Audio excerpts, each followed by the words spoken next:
किसी भी बिजनेस का ग्रोथ तभी होता है जब उस बिजनेस का कस्टमर बेस दिन पर दिन इंक्रीज होता है। इस केस में शेयर होल्डर का हो जाता है नुकसान और कंपनी का जो प्रोमोटर है वो पब्लिक को माल चिपका कर निकल जाता है। आज की वीडियो में बताए गए अगर आप इन 5 तरह के शेयर को खरीदते हो ना, तो आपको शेयर बाजार में रोना भी पड़ सकता है, आपको शेयर बाजार में पछताना भी पड़ सकता है अगर आप शेयर बाजार में इन 5 तरह के शेयर को खरीदते हो तो अगर आप नहीं चाहते कि आपके साथ भी ऐसा सिचुएशन आए, आपका भी पैसा शेयर बाजार में बुरी तरीके से डूब जाए, तो इस वीडियो को पूरा देखना आपकी पूरी जिम्मेदारी है। तो चलिए वीडियो को शुरू करते हैं। सबसे पहला पॉइंट ये है कि अगर कोई ऐसा कंपनी है जो कंपनी अपना फोर्सफुली प्रॉफिट बढ़ा रही है, तो ऐसे कंपनी से हमें जल्द से जल्द दूर हो जाना चाहिए। फोर्सफुली प्रॉफिट का मतलब यह है कि ऐसा कंपनी जोर जबरदस्ती से फोर्सफुली अपना जो प्रॉफिट है उसको बढ़ा रही है। हाँ, अभी आपका काफी सारा डाउट आया होगा। पहला डाउट तो ये आया होगा कि आखिर ये फोर्सफुली प्रॉफिट का मतलब क्या होता है। उसके बाद बात करेंगे कि फोर्सफुली प्रॉफिट क्यों किसी भी कंपनी के लिए गलत होता है। तो पहले समझते हैं फोर्सफुली जो प्रॉफिट है इसका मतलब क्या होता है। फोर्सफुली प्रॉफिट का मतलब ये होता है कि अगर कोई कंपनी है जो जबरदस्ती अपने प्रॉफिट को बढ़ा रही है, जैसे कि इस वाला केस में देख सकते हो कि मान के चलते हैं कोई एक ए नाम का कंपनी है जिस कंपनी ने 2020 में टोटल सेल किया था 100 करोड़ का। उसके बाद 2021 में उसी कंपनी ने टोटल सेल किया 98 करोड़ का, यानी कि 100 करोड़ से 2 करोड़ और कम उसने सेल किया। उसके बाद 2022 में अगेन उस कंपनी ने 100 करोड़ का सेल किया, 2023 में अगेन उसने 101 करोड़ का सेल किया और 2024 में उसने अगेन 99 करोड़ का सेल किया।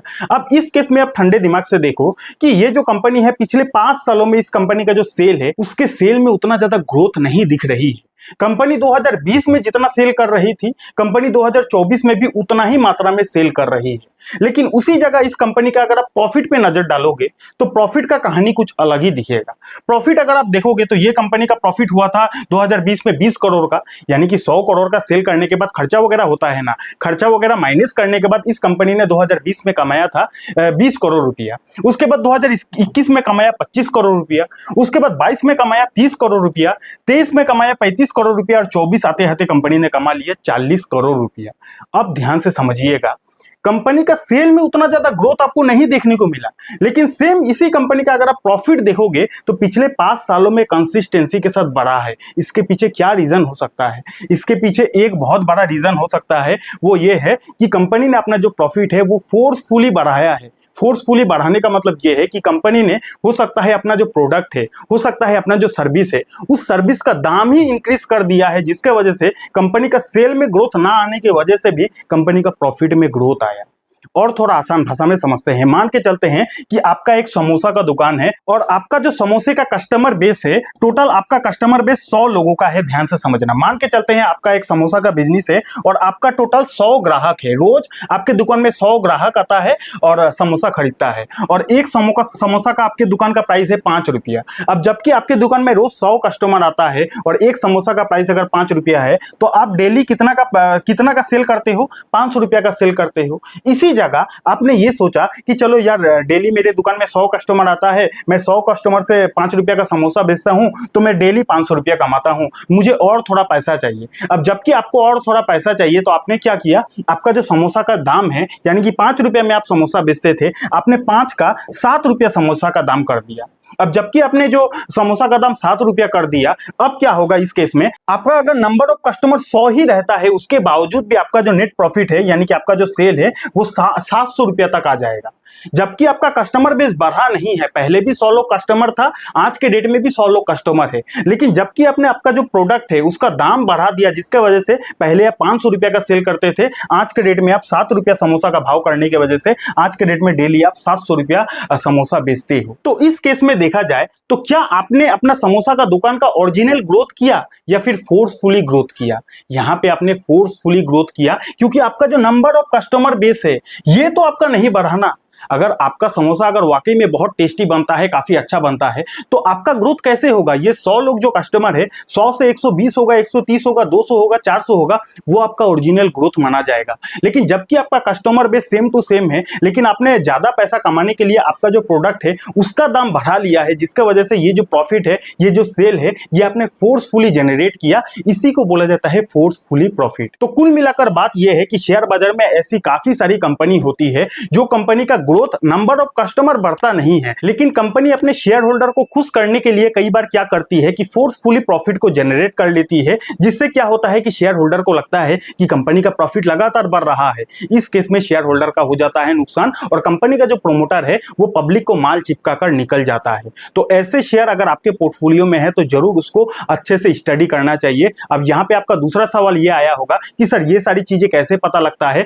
तो ये सारी चीजें देखो, आज के डेट में एआई का जमाना है। आप एआई का मदद लेकर किसी भी कंपनी का पूरा डेटा निकाल सकते हो। आप ये पता लगा सकते हो कि किसी भी कंपनी का जो नंबर ऑफ कस्टमर है उसमें ग्रोथ हो रहा है कि नहीं। और ये बात सिर्फ शेयर मार्केट के लिए नहीं है, ये अगर आप ऑफलाइन कोई बिजनेस करते हो उस पर भी आप ध्यान रखना। किसी भी बिजनेस का ग्रोथ तभी होता है जब उस बिजनेस का कस्टमर बेस दिन पर दिन इंक्रीज होता है। अगर किसी बिजनेस का कस्टमर बेस ही नहीं बढ़ता है तो कंपनी चाहे कुछ दिनों के लिए कितना भी अपना प्रोडक्ट का दाम बढ़ा दे, वो जो ग्रोथ है एक ना एक दिन उस कंपनी का ग्रोथ खत्म होने वाला है, क्योंकि कंपनी का जो कस्टमर बेस है ये ग्रोथ एक ओरिजिनल ग्रोथ माना जाता है।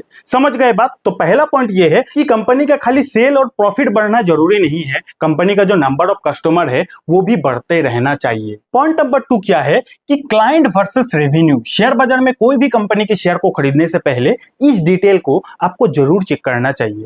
ये क्या है, इसको समझने से पहले आपको पहले वाला एग्जांपल को समझना पड़ेगा। पहले वाला एग्जांपल पर हमने क्या समझा था कि आपका एक समोसा का दुकान है, आप समोसा का बिजनेस करते हो, तो आप डेली समोसे से कितना पैसा कमाते हो? मान के चलते हैं 500 रुपया कमाते हो। अब जबकि आप डेली 500 रुपया का समोसा बेचते हो, लेकिन देखा यह गया कि आप 500 रुपया का जो समोसा बेचते हो जिसमें से 400 रुपया का जो समोसा है आपका सिर्फ एक ही क्लाइंट ले जाता है। यानी कि कहने का मतलब यह है कि आप डेली 500 रुपया का समोसा जरूर बेचते हो, लेकिन डेली का 500 का सेल में से 400 रुपया का जो सेल है आपका सिर्फ एक ही क्लाइंट से आ रहा है, एक ही कस्टमर से आ रहा है। रोज एक कस्टमर आता है, आपके दुकान से 400 का समोसा ले जाता है और बाकी का जो 100 रुपया का सेल है आपका अलग अलग कस्टमर से आता है। तो इस केस में भी आपका जो बिजनेस है कभी भी खतरे में आ सकता है। क्यों खतरे में आ सकता है? क्योंकि आप ओवरऑल जितना पैसा कमा रहे हो, जितना ओवरऑल सेल कर रहे हो, उस सेल का 90% जो पैसा है वो तो आप एक ही क्लाइंट से कमा रहे हो, एक ही कस्टमर से कमा रहे हो। अब जब तक वो कस्टमर आपके साथ है, जब तक वो कस्टमर आपके दुकान से समोसा ले रहा है, तब तक तो आपका 500 रुपया का डेली सेल हो जाएगा। लेकिन इन केस अगर कभी ऐसा हो जाए कि ये जो एक कस्टमर है, इस कस्टमर को अगर किसी और का दुकान का समोसा पसंद आ गया, तो इस केस में ये जो कस्टमर है तब तो आपकी दुकान से समोसा नहीं लेगा। और अगर ये कस्टमर आपके दुकान में आएगा ही नहीं, समोसा लेगा ही नहीं, तो आपका डेली का लॉस कितना होगा? 400 रुपया। यानी कि आपका ओवरऑल बिजनेस का 90% लॉस हो जाएगा डेली का, सिर्फ एक कस्टमर के वजह से। तो कुल मिलाकर बात यह है कि सेम यही लॉजिक आपको शेयर बाजार में भी लगाना चाहिए। अगर कोई शेयर बाजार में ऐसा कंपनी है जो कंपनी 100 करोड़ का सेल करती है, कोई बात नहीं, बहुत अच्छी बात है, कंपनी 100 करोड़ का सेल कर रही है। लेकिन अगर आप देखते हो कि कंपनी जो 100 करोड़ का सेल कर रही है, उस 100 करोड़ में से 90% जो पैसा है कंपनी कुछ गिने चुने क्लाइंट से कमा रही है। यानी कि कंपनी का कुछ सिलेक्टेड क्लाइंट है, सिलेक्टेड कस्टमर है, उसी सिलेक्टेड कस्टमर से कंपनी बड़ा पैसा कमाती है और बाकी का जो छोटा मोटा पैसा है कंपनी बाकी कस्टमर से कमाती है। तो ऐसे में भी उस कंपनी का जो धंधा है कभी भी रिस्की पोजीशन पर आ सकता है, क्योंकि कंपनी अपना 90% पैसा, 80% पैसा, ज्यादातर पैसा कुछ गिने चुने क्लाइंट से कमा रही है। ठीक है, कुल मिलाकर आपको इस केस में ये देखना चाहिए कि कंपनी जो पैसा कमा रही है वो बल्क कस्टमर से कमा रही है या फिर कुछ सिलेक्टेड कस्टमर से कमा रही है। अगर बल्क कस्टमर से कमा रही है, यानी कि हर एक कस्टमर अगर कंपनी को अच्छा खासा रेवेन्यू दे रहा है, तो ऐसे में उस कंपनी के लिए अच्छी बात है। लेकिन कुछ लिमिटेड कस्टमर के साथ अगर कंपनी ग्रो कर रही है, तो जिस दिन वो लिमिटेड कस्टमर किसी और कंपनी के पास चला जाएगा तो उस कंपनी का धंधा बुरी तरीके से गिर सकता है और शेयर होल्डर का पैसों का धज्जिया भी उड़ सकता है। ठीक है, तो ये सारा चीज भी आपको जरूर चेक करना चाहिए। ये सारा चीज कहां पर देखा जाता है भैया? कंपनी का एनुअल रिपोर्ट पढ़ोगे, कंपनी का कॉन्कॉल्स पढ़ोगे, सब कुछ वहां पर रहता है। मेहनत तो आपको करना ही पड़ेगा। ठीक है, तो इस पॉइंट का भी हमें ध्यान रखना चाहिए। अगला पॉइंट क्या है? Every time discount. यानी कि अगर शेयर बाजार में ऐसा कोई कंपनी है जो कंपनी अपना माल बेचने के लिए, अपना प्रोडक्ट्स को बेचने के लिए बार बार अपने प्रोडक्ट पर डिस्काउंट दे रही है ना, तो ऐसे में वो कंपनी कभी भी डूब सकती है। अब आप बोलोगे इसके पीछे क्या रीजन है? अगर कोई कंपनी डिस्काउंट देगी नहीं तो कंपनी का माल बिकेगा बढ़ेगा कैसे? तो जी हाँ, इस बात से मैं भी एग्री करता हूं कि कंपनी का प्रोडक्ट्स पर डिस्काउंट देना एक अच्छा मार्केटिंग होता है, लेकिन इसका मतलब ये नहीं कि कंपनी बार बार अपने प्रोडक्ट्स पर डिस्काउंट दे। कुछ कुछ ऐसा कंपनी होती है जिस कंपनी का जब माल नहीं बिकता है, सेल वगैरह नहीं होता है, कंपनी का स्टॉक्स काफी ज्यादा बढ़ जाता है, तो कंपनी अपना माल को बेचने के लिए बार बार डिस्काउंट देती है। आज से कुछ साल पहले, मैं सेक्टर का नाम नहीं बताऊंगा, एक ऐसा सेक्टर था जो सेक्टर का एकदम धज्जिया उड़ गया था। उस सेक्टर का हर एक कंपनी का शेयर का प्राइस एकदम गिर गया था, माल बिक ही नहीं रहा था। तो उन सारे कंपनी ने क्या किया, एक तरकीब लगाया कि अपने प्रोडक्ट्स पर हेवी डिस्काउंट दे दिया। अब जबकि कंपनी ने हेवी डिस्काउंट दे दिया तो कंपनी का अचानक से सेल वगैरह तो बढ़ गया। अब जबकि सेल वगैरह बढ़ गया तो अच्छी बात है, लेकिन अल्टीमेटली जब उन कंपनीज का रिजल्ट सामने आया तो नेट प्रॉफिट जो था वो माइनस में चला गया था। क्यों माइनस में चला गया था? क्योंकि कंपनी ने अपने प्रोडक्ट्स पर हद से ज्यादा डिस्काउंट दे दिया था।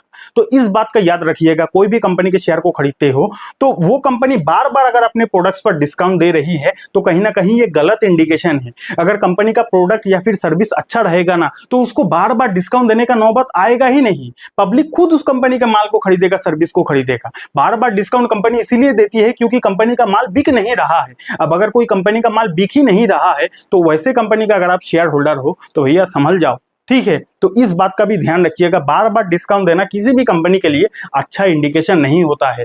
अगला पॉइंट क्या है, इंटरनल वर्सेस एक्सटर्नल रीजन। इसका मतलब क्या होता है, मान के चलते हैं आपने कोई ए नाम के कंपनी के शेयर को खरीदा है, आपके पोर्टफोलियो में है और काफी समय से इस कंपनी का जो शेयर है वो नीचे है, डाउन में है, काफी महीनों से नीचे में है। अब जबकि ये कंपनी का शेयर काफी महीनों से नीचे है तो आपको तुरंत जाकर ये चेक करना चाहिए कि ये जो कंपनी है, जो भी बिजनेस करती है, जो भी सेक्टर से ये कंपनी बिलोंग करती है, उस सेक्टर का कंडीशन क्या है।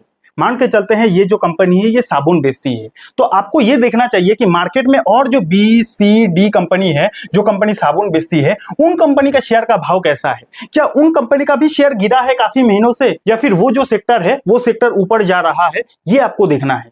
अगर आपने जो कंपनी के शेयर को खरीदा है वो कंपनी का जो सेक्टर है वो सेक्टर ऊपर है, लेकिन आपका जो कंपनी का शेयर है वो नीचे है, तो ऐसे में आपका पैसा फंस सकता है। क्योंकि मान के चलते हैं ऐसा कोई कंपनी है, जो कंपनी साबुन बेचती है, वो कंपनी का शेयर का प्राइस गिरा है, लेकिन उसी जगह बाकी जो मार्केट में साबुन बेचने वाला कंपनी है उन कंपनी का शेयर का प्राइस ऊपर है, तो ऐसे में उस सेक्टर में प्रॉब्लम नहीं है, उस कंपनी में प्रॉब्लम है जिस कंपनी के शेयर को आपने खरीदा है, क्योंकि उस कंपनी का बाकी कॉम्पिटिटर का भाव तो ऊपर है। यानी कि सेक्टर में कोई दिक्कत नहीं है, एक्सटर्नल कोई रीजन नहीं है, इंटरनल रीजन है। यानी कि आपके कंपनी के शेयर में ही कोई दिक्कत है, आपके कंपनी का फंडामेंटल में ही कोई दिक्कत है, इसीलिए आपका कंपनी का शेयर नीचे गिरा हुआ है। उसी जगह इस कंपनी का बाकी कॉम्पिटिटर का शेयर का भाव अगर ऊपर है तो ऐसे में आपको सावधान हो जाना चाहिए।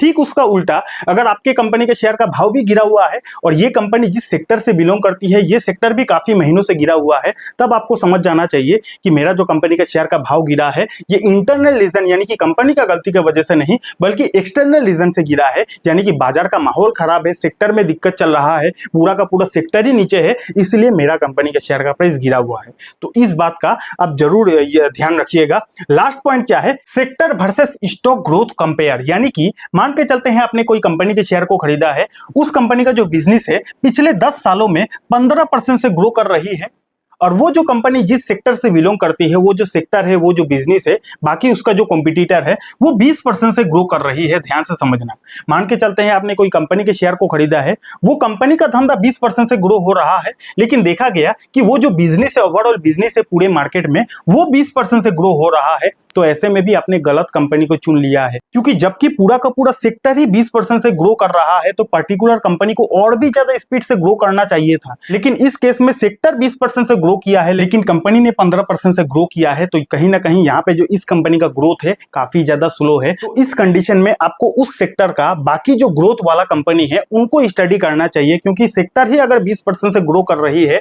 तो कंपनी को तो और भी ज्यादा स्पीड से ग्रो करना चाहिए था। ठीक है, तो आज का वीडियो का समरी क्या है, सबसे पहले हमने बात किया कि अगर कोई ऐसा कंपनी है जो कंपनी फोर्सफुली अपना प्रॉफिट को बढ़ा रही है, यानी कि कंपनी का नंबर ऑफ कस्टमर नहीं बढ़ रहा है, पहले भी इतना कस्टमर था, आज भी इतना कस्टमर है, लेकिन कंपनी अपना प्रोडक्ट का भाव बढ़ाकर प्रॉफिट कर रही है, फोर्सफुली प्रॉफिट बढ़ा रही है, तो ऐसे कंपनी से हमें तुरंत दूर हो जाना चाहिए। अगला पॉइंट हमने बात किया क्लाइंट वर्सेस रेवेन्यू, यानी कि अगर कोई कंपनी है जो कंपनी अपना 90% रेवेन्यू लिमिटेड कस्टमर से कमा रही है, तो ऐसे में भी वो कंपनी कंपनी कभी भी डूब सकता है, क्योंकि अगर लिमिटेड कस्टमर से कंपनी 90% रेवेन्यू कमा रही है तो वो अगर लिमिटेड कस्टमर ही कभी ना रहे तो ऐसे में कंपनी का धंधा काफी ज्यादा खतरे में आ सकता है। अगर कोई कंपनी एवरी टाइम अपने प्रोडक्ट पर डिस्काउंट दे रही है, ऐसे कंपनी में हमें नहीं जाना चाहिए। इंटरनल वर्सेस एक्सटर्नल रीजन, अगर कोई कंपनी है जो कंपनी डाउन है लेकिन उस कंपनी का जो सेक्टर है वो पूरा का पूरा सेक्टर ऊपर है, उस कंपनी का कॉम्पिटिटर ऊपर है, तो ऐसे में उस कंपनी से हमें दूर हो जाना चाहिए। पांचवा हमने बात किया sector versus stock growth compare, यानी कि अगर कोई सेक्टर है जो 20% से ग्रो कर रही है, एग्जांपल दे रहा हूं, लेकिन उसी जगह उस सेक्टर का जो कंपनी है वो 10-15% से ग्रो कर रही है, तो कहीं ना कहीं उस कंपनी का जो ग्रोथ है काफी ज्यादा स्लो है सेक्टर के कंपैरिजन में, तो उस कंपनी से बेहतर ऑप्शन भी हमें मार्केट में मिल सकता है। इन 5 पॉइंट को आपको जरूर ध्यान में रखना है। वैसे ये वीडियो एजुकेशनल पर्पस के लिए बनाया गया था। शेयर बाजार में पैसा इन्वेस्ट करना रिस्की होता है, आपका पैसा डूबने का डर होता है, तो इन्वेस्टिंग ट्रेडिंग करें, अपने रिस्क पर करें। अगर आप शेयर बाजार में नया हो और ये सीखना चाहते हो कि कैसे शेयर बाजार में इन्वेस्टमेंट की शुरुआत किया जाता है, तो आप यहाँ पे क्लिक करके इस वीडियो को देख सकते हो। और अगर आपके पास डीमैट अकाउंट नहीं है तो डीमैट अकाउंट का लिंक आपको डिस्क्रिप्शन पर मिल जाएगा। बहुत बहुत धन्यवाद।